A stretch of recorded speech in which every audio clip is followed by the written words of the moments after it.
Madungad lang mga kadiskarte, ngayong araw nga ay muli nga ho tayong narito sa N-Beach kasi naman ay naimbitahan nga ho tayo sa birthday nga po ni Auntie Juliet na ka-batchmate nga po ni Mother Dear. O, diba? At habang nag-aantay nga po kami sa birthday celebrant, ay nag-picture-picture na nga ho ko dito sa mga ibang handa na nauna na nga pong dumating dito nga po sa N-Beach. At syempre, ito ngang simpleng cake na iboblow nga ni Auntie Juliet ay ready na din, no? Diba simple man? Pero ika nga ay may halong pagmamahal yan. Ay, sana all. At habang inaantay nga po namin ang birthday celebrant dyan, ay sandali nga po akong napatanaw dito sa karagatan. Sa napakatahimik nga pong karagatan. Abay, nakaka-relax nga namang pagmasdan. At ilan sandali pa nga po ang lumipas ay dumating na rin po itong mga order na handa nga po ni Auntie Juliet para nga po aming pagsasaluhan sa kanya nga po masayang kaarawan. Ay, ang saya naman. Alam niyo po ba yung feeling na kapag malapit nang sumapit ang ating kaarawan? Di ba po ba na-excite tayo? Naghahalo ang lungkot at saya na ating nga pong nadarama? Di po ba? Tapos po, iisipin natin kung ano kayang gagawin natin sa birthday natin, kung ano iahanda natin sa ating birthday. At iniisip natin na sana meron tayong pera panghanda nga po sa ating mga kaarawan at para naman kahit papano may pagsasalo-saluhan. At ibang araw ho talaga ang sayang nadarama kapag nga raw ho ikaw ay naghahanda sa iyong kaarawan. Syempre, nariyan yung pamilya mo, kamag-anak mo, kaibigan mo, at maging yung kapitbahay mo ay nasasandukan mo pa ng iyong handa. Tapos sasabihin nila, oh, anong meron? Ay, birthday ko. Ay, happy birthday. O, diba napakasarap sa pakiramdam kapag marami nga akong nagabati sa iyo. At isa sa pinakamagandang parting araw ng ating buhay ay ang ating nga pong kaarawan na kung saan ay dapat nga raw sineselebrate natin kahit sa simpleng paraan nga lang daw. Hindi po ba? At ito yung araw na kung kailan nga po tayo ay isinilang at maraming salamat kay Lord kasi binigyan niya tayo ng pagkakataon na masilayan ang napakagandang mundong ibabaw. Hindi po ba? At ilan sandali pa nga po ang lumipas. Nako naman ay sa wakas narito na rin ang itong ating birthday celebrant na si Auntie Juliet. O, diba? At habang nag-iintay pa nga ng iba pang mga kabatchmate, ayan, nagapicture na rin ako netong mga handa. Oy, sana all. At kaya naman sinindihan na nga ni Mother Dear itong fireworks para nga sa panibagong taon na dagdag nga sa buhay ni Auntie Juliet. O, diba? Ay, sana all. At hindi nga niya alam kung anong gagawin niya dito sa nakatusok sa kanyang cake. O, iboblow ba niya o anong ay, nako. Pero okay lang yan ang malagay, masaya ka sa iyong kaarawan. At dahil nga tatlo yung may birthday sa kanilang batch ngayong May, kakanta daw sila ng happy birthday. Happy birthday to you. Happy birthday, happy birthday. Happy birthday to you. Happy birthday. Ulit. Happy birthday, Juliet. Happy birthday, happy birthday. Happy birthday. Happy birthday, happy birthday. Happy birthday, Unique. Happy birthday, Unique. Oy, Ipeng! Happy birthday, happy birthday.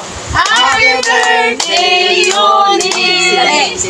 Happy birthday, Daning. Happy birthday, Daning. Happy birthday, happy birthday. Happy birthday, Daning. May ba sa bagong to At syempre, bago nga ho tayo kumain ay pinungunahan na muna ni Auntie Chel itong prayer para sa blessing nga nitong ating mga pagkain at para din magpasalamat kay Lord sa buhay at kalakasan na patuloy niya nga pong pinagkakaloob sa atin at lalo tigit sa araw na ito sa mga nagdiriwang ng kanila nga pong mga kaarawan. Naway patuloy silang pagkalooban ng malakas na pangangatawan at patuloy na ilayo sa anumang uri ng kasakitan. Mahabang buhay at marami panawang kaarawan ang dumating sa kanila nga pong buhay. Matapos nga yan ay nag-selfie na nga ho muna sila bago kumain, maging itong si birthday celebrant. At matapos yan ay isa-isa na nga rin ho silang kumuha ng kanilang pagkain. Maging nga ho ako ay kumuha na nga rin po ng pagkain dyan. At ako po ay sobrang natutuwa sa mga magkakabatch na ito. Alam niyo po bang natapos ng lahat ng kanilang reunion ng kanilang batch ay nandito pa rin sila, patuloy na nagkakaroon ng connection sa isa't isa. Nandyan po yung nagkikita-kita sila, nagja-jamming, lalo na kapag merong special occasion like birthday. Sa kanila nga po mga kabatch, nagtitipon-tipon sila para magbanding, mag-enjoy at magsaya na rin syempre sa kanilang buhay. At sila nga po hinahangaan ng mga ibang batchmate dito nga po sa amin dahil nga po sa kanilang pagbibigkis-bigkis bilang magkakabatchmate at ang kanilang magandang samahan. Matapos yan, dinali-dali ko na nga ho ang aking pagkain na igawa nga po na tinatawag na nila ako at mag-picture nga po sa kanila. Naku naman, bakit dyan po kayo sa bato? Ano pong naisip nyo? At kaya naman, hala, gusto daw nila mag-picture-picture. Ay, pagbigyan ko ang inyong hilig. Ay, napakasimple lang yan ang inyong kasiyahan. Ang mahalaga ay kayong nag-i-enjoy at ako'y po'y masaya pag nakikita na nga ho kayong masaya. O, diba? Ay, dinaig pa po nila ang mga teenager sa kanila nga po mga kakulitan. At dahil nga po hindi sila makapaglangoy, gawa ng hunas nga po yung dagat, ay kakoy picturean ko na nga lang ho sila at parang naman marami silang remembrance dito sa NBIS. O, tignan nyo naman itong karagatan. O, diba? Pangit pong lumangoy gawa ng marami nga pong tinatawag na tayba o yung mga nakakasugat nga po sa paa. Ay, kagani ho nila ay sila nga raw ho ay magaboting kaya nga ho ay bumuhat sila ng isang bangka dyan. O, diba? Ay parang mga bata. Ay maganda nga ho yan. Habang malakas sila ay nag-enjoy sila sa kanilang buhay, nalilibang, nakakalimot sa mga problema. O, diba?